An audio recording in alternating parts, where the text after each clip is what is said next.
The alarm bells rang through the United Earth Council building at exactly 9:47 a.m. on Tuesday morning. Lisa Martinez was drinking her third cup of coffee when her assistant rushed into her office with a face as white as paper. "Madame President, we have an emergency transmission from the Galactic Coalition, Priority 1 classification." Lisa sat down her cup and straightened her jacket. In the 3 years since Earth joined the coalition, they had never received a Priority 1 message. Those were reserved for threats that could destroy entire star systems. The main council chamber filled quickly. 37 representatives from different Earth nations took their seats around the circular table. The large screen at the front of the room flickered to life, showing the familiar blue and silver symbol of the Galactic Coalition. The image changed to show Ambassador Z3 of the Altarian Republic. Insect-like alien stood nearly 8 ft tall, with 6 arms that moved constantly as he spoke. His large compound eyes reflected the lights of his ship's bridge behind him. "Honored members of the Earth Council," Z3 began, his words translated by the universal communication device. "I bring urgent news from the Coalition High Command."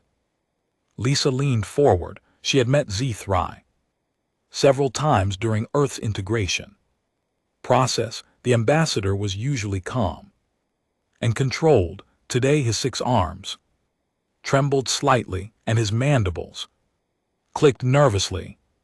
"The Dramor swarm has broken through our outer defense lines," Sethgri continued. 17 worlds have fallen in the past solar cycle. Our military forces are proving insufficient against their assault. Murmurs filled the chamber. The Dratcher were known throughout the galaxy as raiders and scavengers, but they had never mounted such a large-scale attack before. "How many casualties?" asked Representative Chen from the Asian Federation. "Preliminary reports suggest over 40 million civilian deaths across the fallen worlds," Z3 replied. "The Dratcher do not take prisoners. They consume everything on the worlds they conquer." The chamber fell silent. Even Earth's worst wars had not produced such numbers in such a short time. "What kind of assistance does the coalition require?" Lisa asked carefully. Z3's image wavered slightly as his ship's communications array adjusted. "We need ground forces, combat troops capable of holding defensive positions while our fleets regroup and plan a counterattack." "You want soldiers?" Lisa stated. "Yes. Your species has shown remarkable adaptability in combat situations. Earth's military history demonstrates an ability to fight effectively under difficult conditions." Lisa glanced around the chamber. The other representatives looked uncertain. Earth's military was small compared to the massive fleets of the older coalition worlds. Their technology was still decades behind the galactic standard. In the back row, Commander Jake Sullivan sat quietly, listening to every word. Sullivan was Earth's military liaison to the coalition, a position created when humanity first joined the alliance. He had been expecting this moment for months. Sullivan had read every available report about coalition military doctrine. The alien races fought wars like chess games, with careful moves and calculated risks. They had rules about civilian casualties, protocols for prisoner treatment, and codes of honor that limited their tactical options. Humans had learned different lessons during their bloody history on Earth. How many soldiers can Earth provide? HFY asked, hope creeping into his translated voice. Lisa was about to respond when Sullivan stood slowly. His dress uniform was perfectly pressed with medals from conflicts that most coalition members had never heard of. The scars on his hands told stories of battles fought in places where rules and honor meant nothing. Madame President, may I address the ambassador? Lisa nodded, curious about what Sullivan had to say. Sullivan walked to the front of the chamber, his boots clicking on the polished floor. He looked directly at HFY's image on the screen. Ambassador, before we discuss numbers, I need to understand the tactical situation better. What methods has the coalition been using against the Dramor? Standard defensive protocols, HFY replied. We establish fortified positions, use our superior technology to inflict casualties and gradually push them back through coordinated fleet actions. And how long have you been fighting this way? Approximately 2 years, though. Of the major offensive began only recently. Sullivan nodded. Slowly 2 years, and in that time, you've lost 17 worlds and 40 million civilians. The Dramor are numerous and persistent. They replace losses quickly and seem willing to accept enormous casualty raids. I see. Sullivan clasped his hands behind his back. Ambassador, you mentioned that Earth's military history shows adaptability in combat. Have you actually studied that history? HFY's mandibles clicked uncertainly. We have reviewed the basic reports provided during Earth's coalition integration process. Basic reports, Sullivan repeated. Let me fill in some details you might have missed. Chamber grew quiet.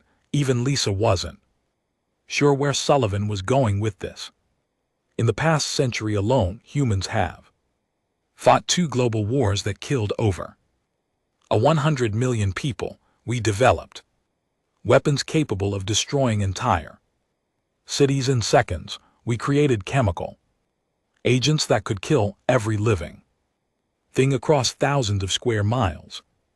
Sullivan began walking slowly around the chamber as he spoke. We fought guerrilla wars in jungles where the enemy could be anywhere. We battled in frozen wastelands where the cold killed more soldiers than bullets. We learned to fight in cities reduced to rubble, in deserts where water was more valuable than ammunition, in mountains where the air itself could kill you. Representative Chen looked uncomfortable. Commander, perhaps we should focus on current capabilities rather than historical conflicts. Sullivan ignored the interruption. But the most important thing we learned, Ambassador, is how to end wars permanently. I don't understand. HFY said. Your people fight to achieve political objectives. You want to push the enemy back, negotiate better terms, establish new boundaries. You fight to win battles. Sullivan stopped walking and faced the screen directly. Humans learn to fight to eliminate threats completely. When something threatens our survival, we don't just defeat it, we make sure it can never threaten anyone again. The ambassador's compound eyes seemed to focus more intently on Sullivan. Are you suggesting a different approach to the Dramor situation? I'm suggesting that you asked the wrong species if you want soldiers who will follow coalition rules of engagement. Lisa felt a chill run down her spine. She was beginning to understand what Sullivan was implying. What exactly are you proposing? She asked. Sullivan turned to face her. His expression was calm, but his eyes held something cold and calculating. The coalition has been fighting the Drayor like they're a conventional military force. They're a plague that consumes everything in its path. You don't negotiate with a plague. You don't contain it or manage it. You eliminate it, Lisa said quietly. Completely. Seth Kree's arms moved nervously. The coalition's rules of engagement specifically prohibit certain types of warfare. We have treaties regarding civilian populations, cultural preservation, environmental protection. Sullivan smiled, but there was no warmth in it. Ambassador, did Earth sign those treaties? Well, no, but as a coalition member, you would be expected to follow established protocols. You're asking for help because your protocols aren't working, Sullivan pointed out. 40 million dead in a few months. How many more will die while you follow rules that the Drayor don't recognize? The chamber was completely silent now. Everyone understood that they were discussing something that went far beyond normal military assistance. If Earth provides forces, Lisa said carefully, what would their mission parameters be? Sullivan looked at each representative in turn before answering. Complete elimination of the Drayor. Threat, not containment, not negotiation, not pushing, then back to fight another day. You're talking about genocide, Representative Johnson from North America said bluntly. I'm talking about survival, Sullivan replied. The Drayor made their choice when they decided to consume inhabited worlds. They declared war on every living thing in the galaxy. We would simply be accepting their terms. Z. Thackeray's image flickered as he processed this conversation. The ambassador had come seeking traditional military support. Instead, he was being offered something much more final. I would need to consult with the coalition High Command, ZTH Gree said slowly. Of course, Lisa replied. Commander Sullivan, prepare a preliminary assessment of what Earth could contribute to this effort. As the transmission ended and the chamber began to empty, Sullivan remained at the front of the room. Lisa approached him, her expression troubled. Jake, what are you really proposing? Sullivan looked at the now blank screen. Where Z3 had been, they asked Earth for soldiers, Madame President, but soldiers follow rules, take prisoners, and show mercy to defeated enemies. He turned to face her, and Lisa saw something in his eyes that reminded her why Earth's military history was so much darker than anything the coalition had experienced. What they need aren't soldiers, what they need are executioners. 3 weeks had passed since Ambassador Z3's emergency transmission. The coalition High Command had debated for days before finally accepting Earth's offer of military assistance. They needed help desperately, and humanity was the only coalition member with available ground forces. The transport ship Retribution sat in Earth orbital station, its black hole absorbing the light from nearby stars. Unlike the bright white and silver ships favored by coalition forces, the Retribution looked like a piece of space itself, dark and threatening. Captain Ryan Carter stood in the ship's main briefing room, watching as 200 men and women filed in and took their seats. These were not regular soldiers. Each person in this room had been hand-picked from Earth's most classified military programs. Carter himself had spent 15 years in operations that officially never happened. His service record was mostly blank, filled with missions that had no names and battles that were never Reported, the scars on his face told stories that would never be written in any history book. Listen up, Carter began, his voice cutting through the quiet conversations. I know you've all read the basic mission briefing. The coalition thinks they're getting peacekeepers. They think we're going to follow their rules and play nice with the enemy. Sergeant Linda Hayes sat in the front row, her compact frame tensed like a coiled spring. The scar along her jawline was a reminder of her last assignment, where she had spent 6 months hunting terrorists through the mountains of Central Asia. She had been very successful at that job. What's the real mission, sir? Hayes asked. Carter smiled, but it was the kind of smile that made smart people nervous. Complete elimination of the Dramor threat, not containment, not negotiation, not pushing them back so they can regroup and attack again later. The room fell completely silent. These men and women had all volunteered for this assignment, knowing only that it involved extended deployment in hostile territory. Now they understood what that really meant. Sir, spoke up Lieutenant Ben Parker from the communication section. The coalition's rules of engagement specifically prohibit targeting civilian populations and breeding facilities. Carter's expression didn't change. The coalition asked Earth for soldiers. They didn't specify which rule book we'd be using. Dr. Amy Brooks, the team's xenobiologist, activated the holographic display system. 3-dimensional images of Dramor specimens filled the air. Above the briefing table, the creatures stood 3 m tall with thick chitinous armor covering their bodies and razor-sharp claws extending from 6 limbs. Standard coalition tactics involve establishing defensive perimeters and gradually pushing the enemy back. Brooks explained they've been fighting this war for 2 years with minimal progress. Drayor simply replaced their losses faster than the coalition can kill them. She manipulated the display to show cross-sections of Drayor anatomy.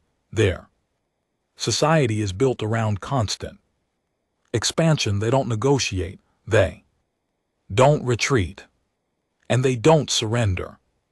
Every world they conquer becomes a breeding ground for new swarms. That ends now, Carter said simply. We're not here to fight a war of attrition. We're here to break them so completely that the concept of expansion becomes impossible for their species. Sergeant Hayes raised her hand. Sir, what about coalition oversight? They'll have observers monitoring our operations. Limited observers with restricted access, Carter replied. Earth negotiated operational independence as a condition of our assistance. The coalition wanted results, not micromanagement. Private Danny Lopez, barely 21 years old but already a veteran of 3 classified operations in South America, looked confused. Sir, if we're not following coalition rules, what are our rules of engagement? Carter walked to the front of the room and activated another display. This one showed a star map with 17 red dots, marking the worlds that had fallen to the Dramor. Your rules are simple, Carter said. If it's Dramor, it dies. If it supports Drayor operations, it gets destroyed. If it can be used by the Dramor in the future, it gets eliminated. The implications of this statement settled over the room like a heavy blanket. These weren't the rules of conventional warfare. These were the rules of extermination. What about prisoners? Asked Corporal Maria Santos, a demolitions expert who had spent 2 years clearing minefields in Eastern Europe. There won't be any, Carter replied flatly. Dr. Brooks continued her briefing, showing detailed intelligence on Dramor biology and behavior.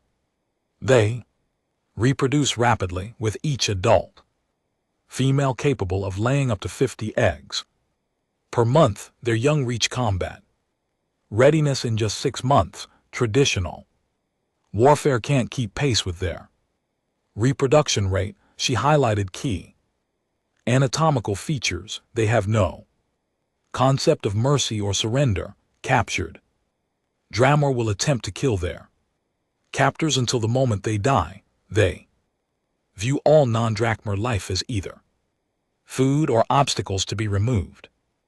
Lieutenant Parker studied the intelligence reports on his data pad. Sir, their communication systems are unlike anything we've seen. They use pheromone signals combined with subsonic vibrations. Standard jamming techniques won't work. We're not planning to jam their communications, Carter said. We're planning to eliminate anyone they might communicate with. The briefing continued. For 3 hours, Brooks provided detailed information about Dramor technology, which was surprisingly advanced in some areas and primitive in others. They had developed excellent biological weapons, but their energy systems were inefficient. They could modify their own genetics but had never mastered spaceful technology. Their biggest advantage is numbers, Brooks concluded. Intelligence estimate suggests the total DRA population across all conquered worlds is now over 2 billion individuals. Sergeant Hayes whistled softly. That's a lot of targets, sir. It's a finite number, Carter corrected. And we have advantages they don't expect. He activated a new display showing Earth's military production facilities. For the past 6 months, we've been manufacturing equipment specifically designed for this mission, weapons that the Coalition has never seen, tactics they've never considered. The images showed sleek black armor systems, compact energy weapons, and devices that the Coalition observers wouldn't be able to identify. Earth's technology was still behind galactic standards in many areas, but in the field of applied violence, humanity had centuries of experience to draw from. Chemical weapons, asked Corporal Santos. Several varieties, Carter confirmed. Designed specifically for Dramor biology, completely harmless to Coalition species, but lethal to our targets within minutes. Biological agents also available, though we'll use them only if necessary. Chemical solutions are cleaner and easier to control. Private Lopez looked uncomfortable. Sir, this sounds like we're planning to commit war crimes. Carter's expression hardened. Lopez, war crimes are violations of laws created by civilizations that fight limited wars for political objectives. The Dramor don't recognize those laws. They don't take prisoners. They don't spare civilians, and they don't negotiate. He walked over to stand directly in front of the young private.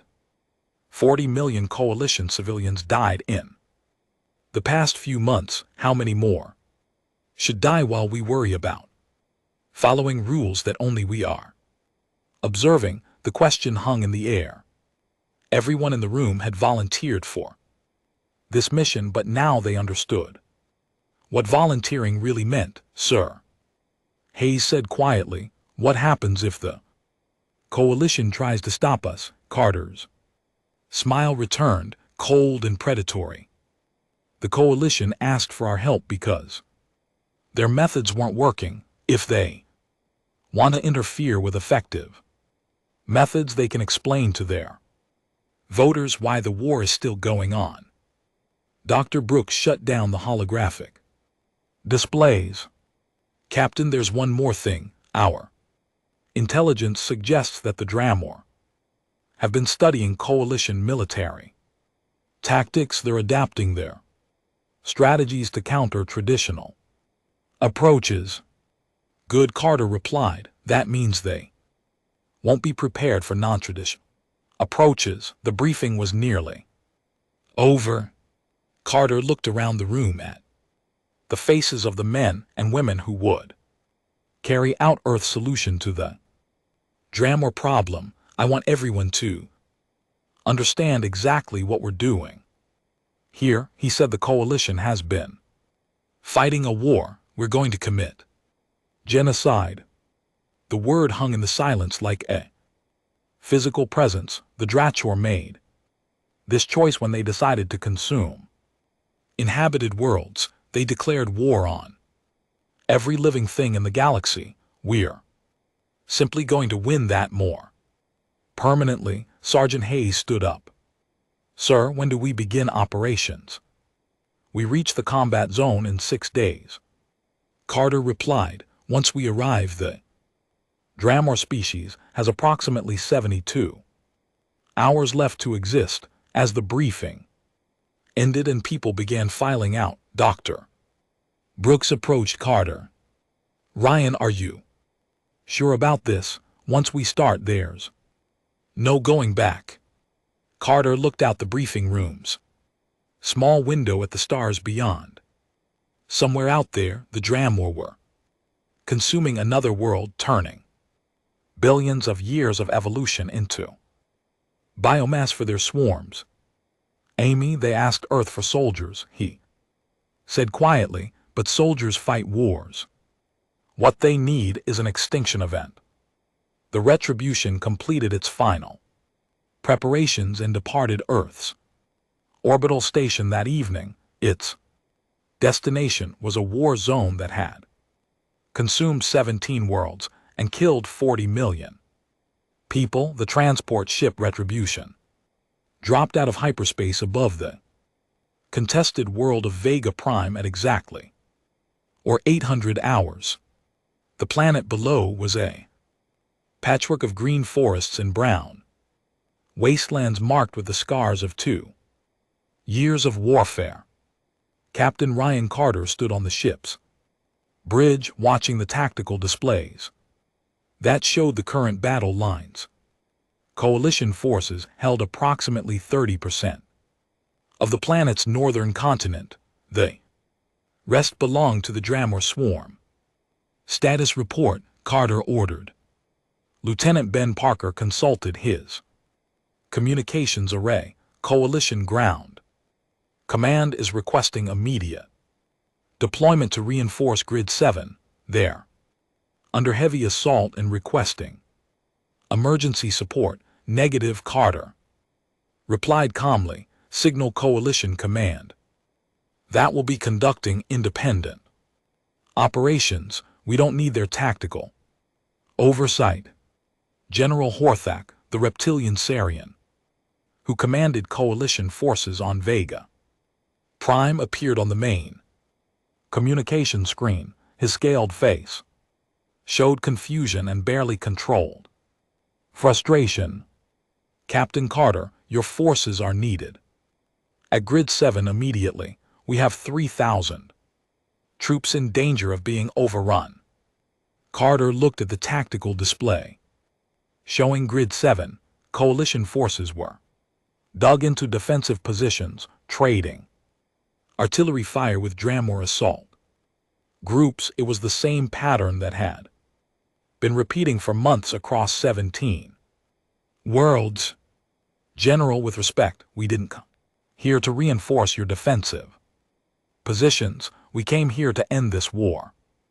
What are you talking about? Horek demanded. Your mission parameters clearly state that you're here to provide ground support. Our mission parameters, Carter said quietly, are to eliminate the Dramor threat. Grid 7 can hold their position for another 6 hours. By then they won't need to. The communication ended abruptly. Carter turned to his tactical officer, Sergeant Linda Hayes, who was studying intelligence reports about Dramor. Positions, Hayes, what's our primary target? Hive Complex Alpha 7, Hayes replied without hesitation. Intelligence indicates it's their main breeding facility for this sector, approximately 8,000 adults plus an estimated 20,000 juveniles. And Larry, distance from coalition lines, 40 km into hostile territory, no coalition forces within 30 km of the target. Carter nodded. This was exactly what they needed. The coalition had been fighting this war by establishing defensive perimeters and slowly pushing outward. They were treating the Drachor like a conventional military force that could be contained and gradually defeated. But the Drachor weren't a military force. They were a biological plague. All teams prepare for immediate deployment, Carter announced over the ship's communication system. Target is Hive Complex Alpha 7. Mission parameters are total elimination of all biological assets. Dr. Amy Brooks joined Carter on the bridge carrying her field research kit. As the mission's xenobiologist, her job was to study Dramor specimens and identify the most efficient methods of extermination. Ryan, the coalition observers are requesting permission to accompany our ground teams, Brooks reported. Denied, Carter said. Immediately, tell them this operation is classified under Earth military protocols. They can monitor our progress through standard communication channels. The first wave of human forces deployed at 1100 hours, unlike coalition troops who used bright energy weapons and moved in large formations. The human teams were small, silent, and almost invisible in their matte black tactical suits. Sergeant Hayes led Team Alpha through the twisted forest surrounding Hive Complex Alpha 7. The trees here had been partially consumed by the Dramor, their bark stripped away and their roots exposed. The ground was covered with a thin layer of organic slime that the Dramor used to break down plant matter for consumption. Contact, whispered Corporal Maria Santos over the team communication system. 2 centuries 300 m ahead. Hayes studied the Dracor guards through her suit's optical enhancement system. The creatures were massive, standing nearly 4 m tall with thick armor plating covering their torsos. Their 6 limbs ended in razor-sharp claws capable of tearing through steel. Coalition forces would have called in artillery support and engaged the sentries with energy weapons from a safe distance. The resulting battle would alert every Drachor within kilometers and turn the mission into a prolonged siege. Hayes had different plans. Santos, deploy chemical agent Charlie 4 silent dispersal 30 m coverage. Santos activated a small device that released an odorless, colorless gas specifically designed to target Dracor respiratory systems. The 2 sentries collapsed within 90 seconds, their nervous system shutting down before they could raise an alarm. Sentries neutralized, Hayes reported. No alerts detected. Proceeding to primary target. Team Beta approached from the eastern side of the complex, led by Private Danny Lopez. At 21, Lopez was the youngest member of the operation, but his record in urban combat made him ideal for close-quarters operations. The Hive complex was a nightmare of organic architecture. The Dramor had constructed their buildings by secreting a cement-like substance that hardened into tunnel systems and breeding chambers, the entire structure. Pulsed slightly, as if it were alive. Jesus, Lopez whispered over his communicator. The walls are moving, biological. Construction, Dr. Brooks explained from the command center aboard the Retribution.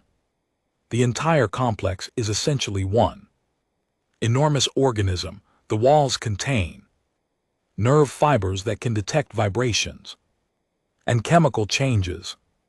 How do we get inside without triggering alarms? Lopez asked. You don't worry about alarms, Carter's voice cut through the communication channel. You worry about completing the mission before anyone can respond to those alarms. Team Charlie took position at the complex's main entrance, a circular opening nearly 10 m wide. Through their optical scopes, they could see movement deep inside the tunnels. Hundreds of adult Dra moved through the corridors tending to breeding chambers and processing organic matter. All teams report ready. Hayes announced at 14:30 hours. Execute, Carter ordered. The assault began simultaneously from 3 directions, but this wasn't the kind of assault that coalition forces would have recognized. There were no energy weapon discharges, no explosions, no battle cries. Team Alpha released aerosolized toxins into the complex's air circulation system. The chemical agents were colorless, odorless, and specifically designed to target DRAMO biology while being completely harmless to other species. Team Beta used shaped charges to breach the outer walls and began systematic room-to-room clearing operations, but instead of taking prisoners or securing positions, they eliminated every living thing they encountered and moved deeper into the complex. Team Charlie sealed the main entrance and began pumping combustible gases into the tunnel system. Once the entire complex was saturated, they would ignite a fire that would consume everything inside. Resistance minimal, Hayes reported. 15 minutes into the operation, the toxins are working faster than expected. Most targets are incapacitated before they can respond. Dr. Brooks monitored the operation from orbit, collecting biological samples and data through remote sensors. The pheromone panic signals are interesting, she noted. The Dramor are trying to warn other complexes, but the signals are becoming increasingly erratic as more of them die. Coalition monitoring stations picked up the Dramor distress calls and immediately contacted General Horthak. Sir, we're detecting massive enemy communications from Grid 12. It appears they're under attack, but we have no forces in that area. Horek studied his tactical displays in confusion. Grid 12 was 40 km behind enemy lines. No coalition force had ever penetrated that deep into Dramor territory. Are you certain about these readings? Yes, sir. The communications are definitely coming from Hive Complex Alpha 7, but the signals are strange. They're not following normal Drayor patterns. On the ground, Sergeant Hayes moved through corridors filled with dead and dying Drayor. The chemical agents had worked exactly as designed, shutting down their nervous systems while leaving their bodies intact for study. Brooks, I'm seeing some unusual specimens here, Hayes reported, using her suit's camera to transmit images. These look different from the standard warrior caste. Those are breeders, Brooks replied. Each one can produce up to 50 offspring per month. You've just eliminated the reproductive capacity for this entire sector. The mission continued with Mechanical precision.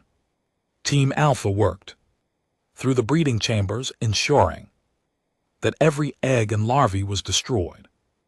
Team Beta cleared the administrative areas where Dramor leaders coordinated sector-wide operations. Team Charlie prepared the final phase of the operation.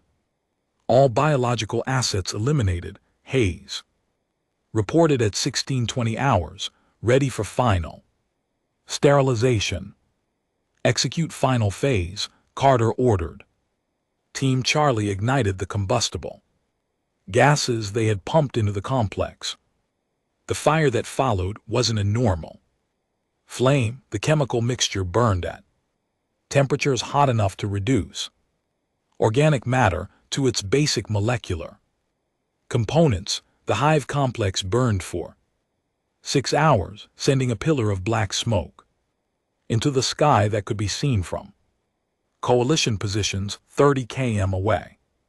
Complex Alpha 7 is completely destroyed, Hayes reported as her teams withdrew to their extraction point 3 months after the first human operation on Vega Prime. The galaxy had changed forever. The Dramor swarm that had terrorized 17 star systems for 2 years no longer existed as a military threat. What remained were scattered remnants hiding in the deepest caves and abandoned space stations, desperately trying to survive.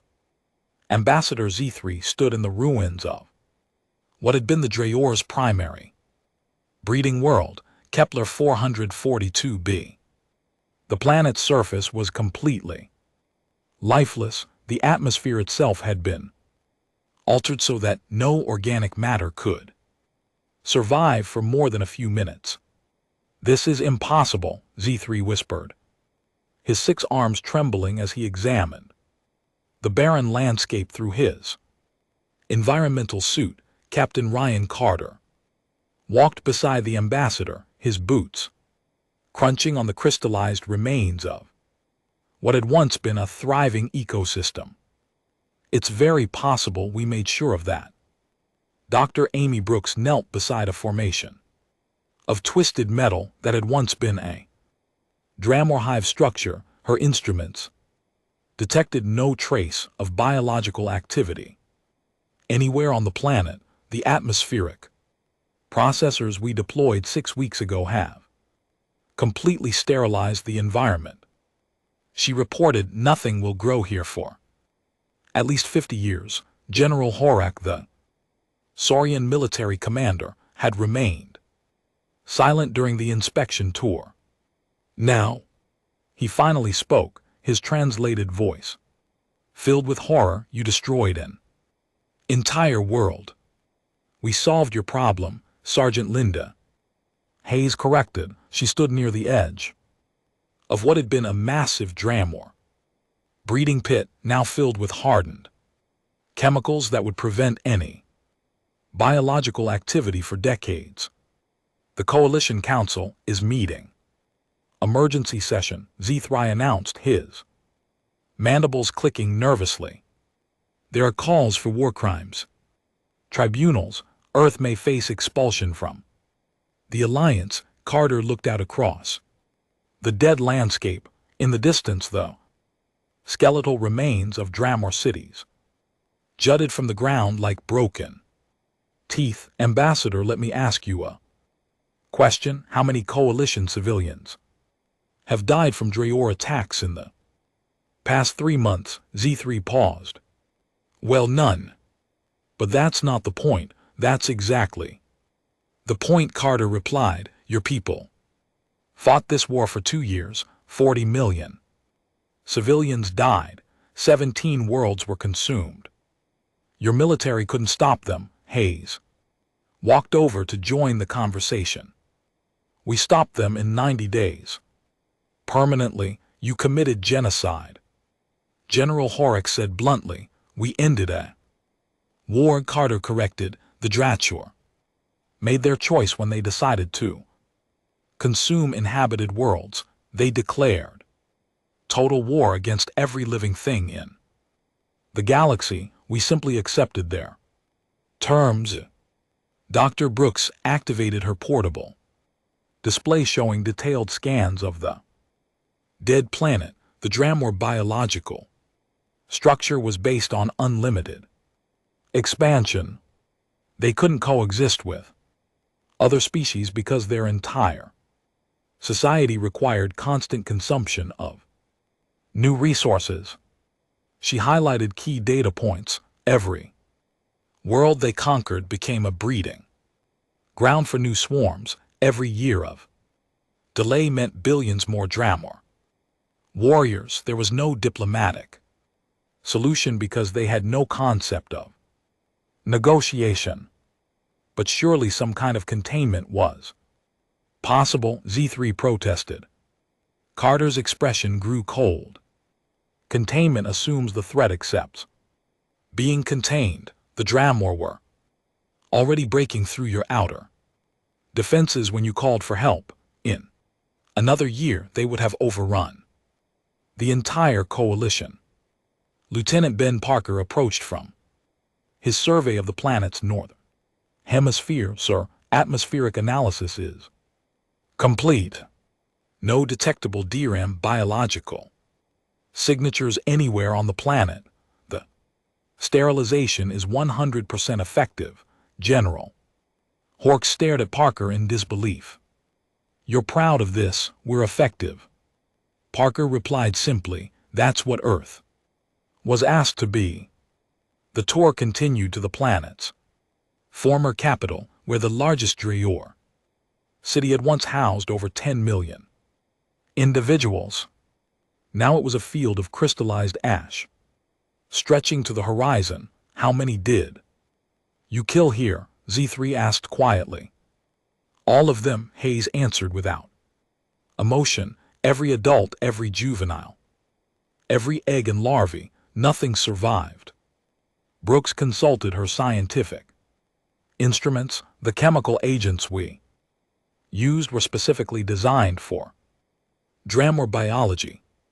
They disrupted cellular function at the molecular level while being completely harmless to other species.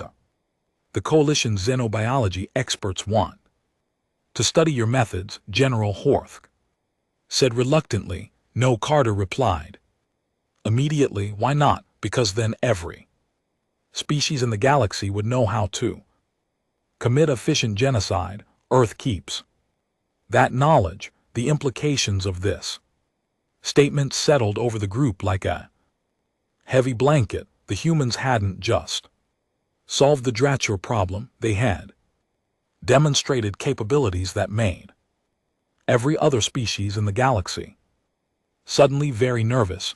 Earth's military technology is still generations behind Coalition standard. Z3 observed. How did you achieve such complete success? Dr. Brooks smiled grimly. Technology isn't everything, Ambassador. Earth's advantage isn't in our tools, it's in our understanding of warfare. She gestured at the dead landscape around them. Your species fight wars to achieve political objectives. You want to defeat enemies, not destroy them. You have rules about proportional response and civilian casualties. Those rules exist for good reasons, General Horak protested. They exist because your species never faced threats that required total solutions. Carter corrected. Earth learned different lessons during our development. Hayes pulled up historical data on her portable display.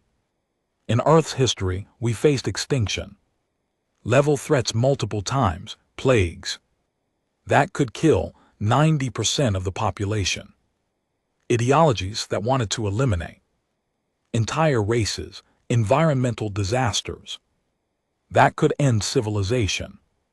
We learned that some problems can't be managed or contained. Carter continued. They have to be eliminated completely or they'll eventually destroy everything you're trying to protect. The group reached the Site of the planet's former orbital defense platform, the massive structure, had been reduced to a crater 50 km wide. Traces of exotic radiation indicated that weapons far beyond normal coalition technology had been used. What did you use here? General Horak asked. Classified, Carter replied. The Coalition Council has a right to know what weapons Earth possesses. Carter stopped walking and turned to face the general directly. The Coalition Council has a right to the results they requested. They asked us to eliminate the Dramor threat. We eliminated it. Dr. Brooks checked her chronometer. We should return to the ship. The next inspection site is 12 hours away. As they walked back toward their transport, Ambassador Zethry tried once more to understand what Earth had done. Captain Carter, surely you understand that the complete extermination of an entire species crosses moral boundaries that the Coalition cannot accept. Carter paused at the transport's entrance. Ambassador, let me tell you about moral boundaries. 40 million Coalition civilians died before Earth got involved. Every day of delay meant more deaths, more consumed worlds, more DRA, more warriors born to continue that slaughter. He looked back at the dead planet one final time. You can debate the morality of our methods after your children are safe. Our methods guaranteed that Dratcher will never threaten anyone again. The transport lifted off, carrying them toward the next dead world in what had once been the Drayor Empire. During the flight, General Horthach sent an encrypted message to Coalition High Command. The human solution is complete and permanent, he reported. Total elimination of Dramor presence across all 17 systems. No survivors detected. Repeat, no survivors. He paused before adding the final line of his report. Recommend immediate review of Earth's Coalition membership status. Human military capabilities exceed all previous estimates. Their approach to warfare represents a fundamental threat to established galactic order. Dr. Brooks spent the flight analyzing biological samples from the dead worlds. Her research would help Earth develop even more efficient methods for future operations, because she knew even if the Coalition did, that the Dramor wouldn't be the last threat requiring permanent solutions. Ryan, she said quietly as they approached the next system, they're going to try to limit our operations. After this, Carter watched the stars through the transport's window. Each point of light represented a world that would never again face the threat of Dramor consumption. Let them try, he replied. The galaxy asked Earth for help when their methods failed. Now they know what Earth's help looks like. In the cargo hold, Sergeant Hayes was cleaning her equipment and preparing for the next phase of operations. The Coalition wanted to study their methods, limit their weapons, and impose oversight on their missions, but Hayes knew something the Coalition didn't understand. Earth's most dangerous weapon wasn't technology or chemicals or exotic radiation. It was the willingness to do whatever was necessary to protect humanity and its allies. The Dratcher had learned that lesson the hard way. Soon the rest of the galaxy would understand it too. The tour of the dead worlds continued for another week. By the time it was complete, every Coalition leader who had seen the results understood one simple truth. Earth didn't fight wars. Earth ended them forever.